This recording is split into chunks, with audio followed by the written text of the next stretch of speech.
say, I don't like that. That's corny. That's whack. Maybe he might change his behavior and pull him up a little bit. Maybe. Let's try it out. Awards and recognition.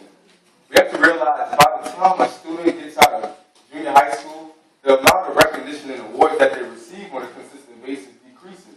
So they don't get these plaques and congratulatory events, but they're still doing good things. And we have to highlight the good things that they're doing.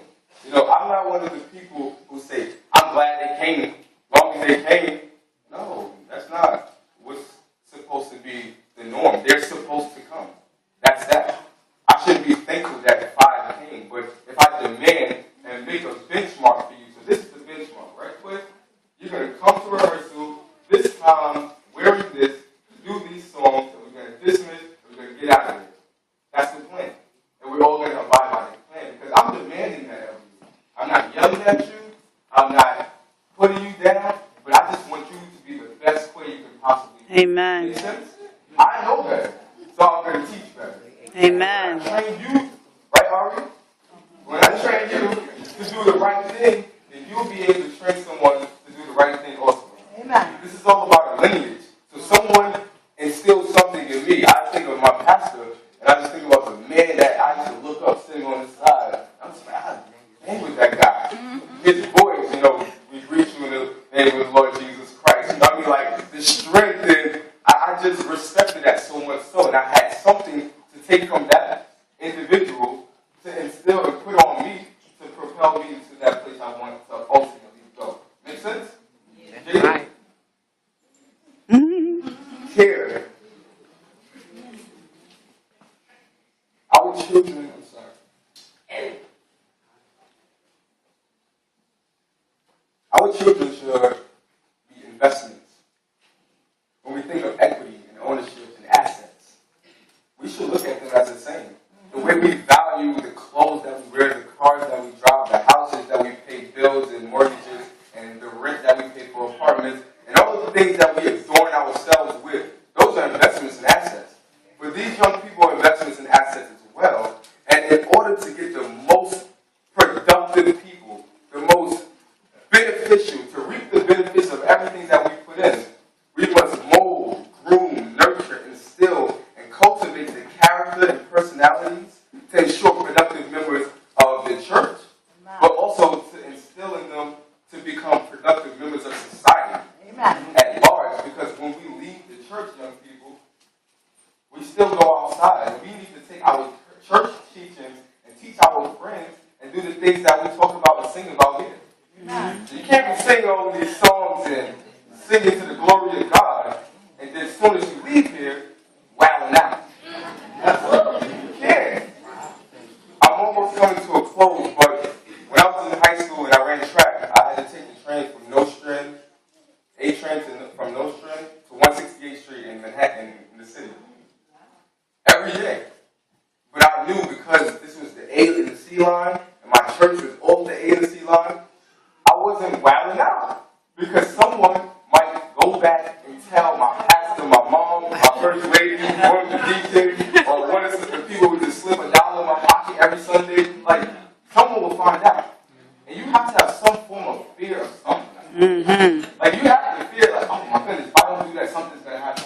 There's repercussions to every action. That's There's right. consequences, right? There's things that follow. You have an action. But before that action, there's a thought. That's right. And because you come here and you sing these songs and you read these the Bible, you know when that thought comes, I'm going to make this decision or that decision. You have to make the right decision. Based on what you do, walk the walk and talk the talk. Right? The things that we expect from the adults, young people, you have to do it yourself as well. It's a two-way street. That's right. And finally, home. 10 years later, I was sitting there 10 years ago. 10 years later, I'm up here, and I was nervous for months about this. And I told you all yesterday I was nervous for today. But I'm just so thankful that in spite of whatever the moment is, I can still just dig deep and know that I will be safe in His arms. Amen. So at the end of the day, I'm able to do this with ease, and I may have 5,000 things in my mind that I want to say, but I want to cut the time just a little church, that's the first place where you home. It's where you get that initial foundation and structure. And that initial foundation and structure prepares you for the wiles of the wicked. That breastplate of righteousness. Hey. It protects you from the obstacles. All right. It protects you from the hurdles. I know how to enter that conversation and depart from the conversation. I know how to act accordingly. I know to hold my head up. And I know to pat myself on the back even when no one else is. That's right. That's right. You may have heard the song "Encourage Yourself." What do you think that means? It's self-explanatory. If no one else is doing it, that doesn't mean you stop there. But you keep going and pat yourself on the back every step of the way. So I want you guys to keep that in mind. Because your teacher may not be giving you the reinforcement that the other kids are receiving. And you might think like I thought, oh, you always picking on me. You know, you wouldn't think that I would say something like that, but I felt that way. That was my experience in that classroom. But now I know whether or not someone gives me a pat on the back or gives me that positive reinforcement, I'm still going to make it happen. That makes sense? Amen. That positive reinforcement that you give yourself and that stand firm foundation that you get derived from this church, from your church, from our church, it prepares you for whatever comes your way. On the day-to-day, I need you all to understand, ladies and gentlemen, that these kids are battling something inside. They're battling, and we need to really understand and grab them before they get lost. Because if you don't teach and train them to be able to train other people, they're going to learn from outside. That's right. And that's a known fact. We've seen generations of people who've been raised in the church and been here, but you know what? We missed something. We missed that day when that young girl had her hair up and it went down. We missed that day when she stopped wearing a scarf around her and her dress got a little shorter. You've got to pay attention to what's going on. All right. Even if that boy got an earring, maybe an earring. Not saying that anything's bad about it, but we have to pay attention to one inside that might lead to something far more dangerous than we can even imagine. I stand firm in knowing that your church, the deacons, the deaconess, the leaders of the church have a responsibility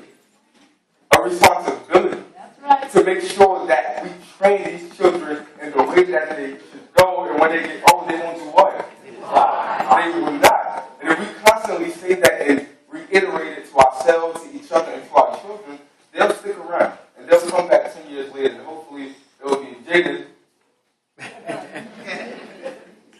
up here doing a spoken word. Amen. Amen. But I'd like to close with the culture that you establish at home or in church or at school is far bigger than the individual. So the leaders, the individual leaders can have a plan, but the culture will thrive.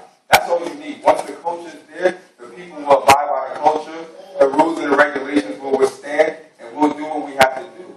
We'll do God's bidding. But I want you guys to take away that there's a framework for learning and development. And learning emerges from and builds on experiences. Learning is influenced by culture and the content which it occurs. And finally, learning is a function of development. So whenever you feel like you can't do something or